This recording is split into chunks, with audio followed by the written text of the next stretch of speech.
and speak right into the microphone. Good afternoon. First they came for the communists, and I didn't speak out because I wasn't a communist. Then they came for the trade unionists, and I didn't speak out because I was not a trade unionist.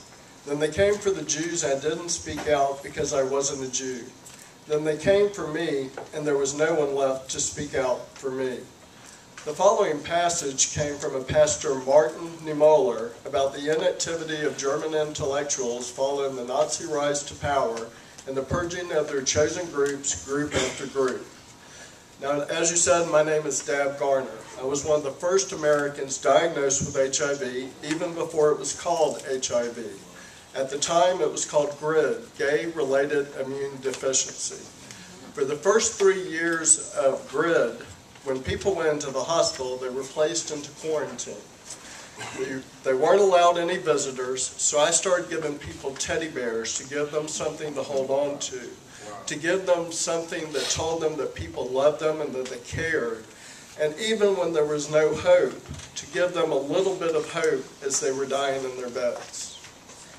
Until 1996, when the protease inhibitors first came out and were available to people with HIV, our community really had no true hope. We marched in the streets, we held rallies at state capitals and on DC, we chained ourselves to buildings, and we spoke out to get Ryan White funding approved in the late 80s. I know because I was there. I was one of the many activists that worked with Senator Edward Kennedy to get Ryan White funding approved. Now that we are talking about limiting access for people with HIV and AIDS to life-saving medications, I am horrified, I am outraged, and I'm also one of the people that will lose their benefits if we lower Ryan White eligibility to 200%. Being on disability and living on less than $30,000 a year, my medications, including my HIV medications and the ones I have to take because of being a long-time survivor of AIDS, total over $40,000 a year. There is no way that people like I can both pay for our medications and keep a roof over our head and food in our stomach. So, first of all, I greatly oppose any proposition to lower Ryan White eligibility from 400% to 200% because of not only what I would know it will do to long-term survivors, but what it will do to all of our community. But on a greater impact, not only will it cause the needless deaths of people living in Florida with HIV and AIDS, it will also cause tremendous harm to our states.